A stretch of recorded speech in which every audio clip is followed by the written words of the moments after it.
Seja bem-vindo ao canal do Almanaque Militar, a sua revista histórica semanal aqui no YouTube. É um prazer ter a sua audiência todos os sábados às 19 horas. E antes de começarmos o vídeo de hoje, eu peço que você se inscreva em nosso canal. Não deixe de ativar o sininho das notificações para não perder nenhum lançamento e também cogitar a possibilidade de tornar-se um membro. Escolher a pauta do nosso próximo vídeo pode ser uma decisão sua.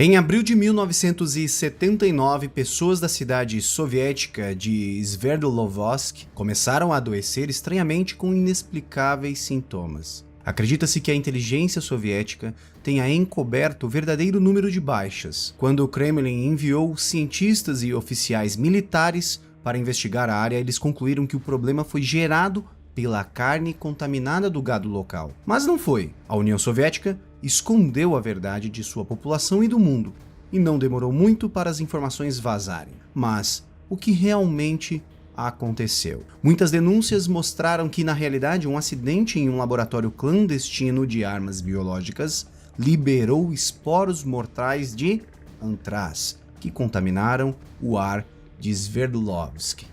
Para você entender melhor, esporos são estruturas pequenas produzidas em grande quantidade por bactérias, fungos ou plantas com capacidade de gerar um novo indivíduo. No caso do antraz, a função literal do esporo é atuar como uma estrutura de sobrevivência quando a bactéria se encontra em condições ambientais desfavoráveis. Foi uma omissão que custou aos militares soviéticos o sigilo de seus projetos ultra secretos de guerra biológica. E no auge da Guerra Fria, durante o agressivo governo americano de Ronald Reagan, a União Soviética não podia dar ao luxo de expor seus programas militares secretos. Assim, o acidente foi enterrado profundamente na propaganda. Depois que o acidente ocorreu, as autoridades soviéticas assumiram a zona e fecharam a cidade. Até hoje, militares patrulham a área, o que levanta a suspeita de que a Rússia ainda continua testando patógenos mortais e outros materiais perigosos neste local. As armas biológicas são usadas pela humanidade há séculos. Durante os cercos antigos, o exército que cercava uma cidade ou fortaleza se voltava para as carcaças de cavalos, gado ou mesmo de soldados caídos para causar terríveis epidemias na guarnição da cidade. Os resíduos apodrecidos atravessariam as paredes internas por meio de catapultas, contaminando a comida e a água. Às vezes, os rios também eram destruídos com lixo e venenos artificiais. Durante a Grande Guerra, o uso de armas biológicas e químicas atingiu novos patamares nas batalhas. Gases mortais foram usados em grande escala pela primeira vez e mutilando milhares de soldados na frente ocidental. Soldados de todas as nações voltaram para suas casas com deformidades que não tinham cura. O impacto deste novo tipo de guerra aterrorizou tanto a sociedade que, quando a Segunda Guerra Mundial começou, nenhuma nação se atreveu a usar esses gases novamente em larga escala.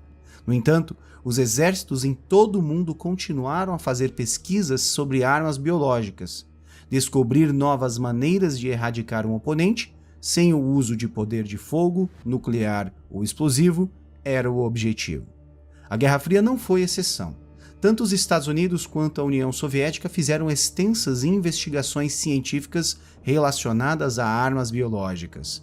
Foram criados tratados oficiais que proíbem o uso dessas armas, como a Convenção sobre a Proibição do Desenvolvimento, Produção e Armazenamento de Armas bacteriológicas, biológicas e tóxicas, e também para a destruição desse tipo de arma, assinado em abril de 1972. Ainda assim, ambos os lados realizaram experimentos em segredo em instalações longínquas para ganhar a vantagem em caso de um conflito armado. O mesmo aconteceu com a produção de energia e ogivas nucleares. Os Estados Unidos e a União Soviética queriam ganhar a corrida armamentista a todo custo. Após a conclusão da Segunda Guerra Mundial, a União Soviética rapidamente começou a trabalhar com inteligência apreendida dos exércitos alemão e japonês. Os Estados Unidos fizeram o mesmo. Sob o regime de Stalin, centenas de instalações secretas foram criadas para experimentar novas tecnologias que tornariam o exército soviético mais poderoso do planeta depois dos americanos. Um desses centros foi Sverdlovsk, onde os soviéticos fabricavam tanques, mísseis balísticos intercontinentais e outros armamentos da era da Guerra Fria. A instalação de armas biológicas de Sverdlovsk foi construída usando informações coletadas do Programa Japonês de Guerra Bacteriológica na Manchúria, depois que eles se renderam em 1945 na Segunda Guerra. O local chamou a atenção internacional quando uma instalação nuclear explodiu em 1957. Desde então, os Estados Unidos e seus espiões monitoraram a área e os desenvolvimentos soviéticos ali instalados. No complexo militar número 19 de Sverdlovsk, os soviéticos guardavam fortemente uma complexa arma mortal, o chamado Anthrax 836. Arma essa que já havia perdido o sigilo em uma instalação em Kirov, em 1953. A União Soviética tinha planos de usá-la contra os Estados Unidos no caso de uma guerra começar e desenvolveu o Anthrax 836 para ser usado nos mísseis balísticos intercontinentais SS-18, apelidado de Satan, e teria como alvo os agentes vitais do governo americano. O anthrax é uma doença infecciosa causada pela bactéria Bacillus anthracis, na qual se manifesta na pele, pulmões e é responsável por problemas intestinais, podendo levar mais de 2 meses para manifestar os seus sintomas. Sendo incrivelmente contagiosa, se espalha ao entrar em contato com os esporos infecciosos através da respiração, alimentação ou contato com a pele. A bactéria foi testada pela primeira vez pela polêmica Unidade 731 do exército japonês em Kawatung, na Manchúria, durante a década de 30. Os aliados o designaram como agente N durante a guerra. O anthrax como arma tornou-se parte também do arsenal britânico durante a Segunda Guerra Mundial. Naquela época, a Força Aérea Britânica estava planejando usá-lo contra a Alemanha, ainda em 1944. Porém, eles optaram por continuar com os bombardeios convencionais. Em 1969, o presidente Nixon ordenou o desmantelamento dos programas de guerra biológica dos Estados Unidos, levando à destruição de todos os estoques existentes de armas biológicas. A União Soviética supostamente fez o mesmo com os mais de 100 toneladas de esporos de anthrax que haviam armazenado, mas um terrível acidente em 1979 provou o contrário, causando indignação global. Em 30 de março de 1979, numa sexta-feira, um técnico das instalações soviéticas de Sverdlovsk removeu um filtro entupido enquanto as máquinas de secagem de esporos foram desligadas. O anthrax produzido tinha que ser seco para criar um pó usado como aerosol para fins militares. Este funcionário deixou um aviso por escrito, mas o supervisor não anotou no diário de bordo. Quando o próximo turno chegou, nada incomum no registro foi encontrado e o supervisor de turno subsequente ligou as máquinas. Horas depois, um técnico descobriu que o filtro estava faltando e o reinstalou, mas era tarde demais. O anthrax contido naquela instalação chegou ao exterior. A infecção mortal lentamente fez o seu caminho pelo ar, infectando pessoas e animais no entorno. O incidente foi relatado a oficiais militares de alto escalão, mas a polícia e os guardas locais não foram informados do acidente, e a maioria das pessoas que trabalhavam perto da zona adoeceram nos dias que se seguiram. Uma semana depois, eles morreram. O número oficial foi de 105 vítimas, quase todas do sexo masculino. A KGB destruiu todos os registros hospitalares que ocorreram entre o surto e o mês seguinte. O encobrimento e a destruição de qualquer informação relacionada ao surto foram tão eficazes que só meses depois se espalhou então a notícia sobre o tal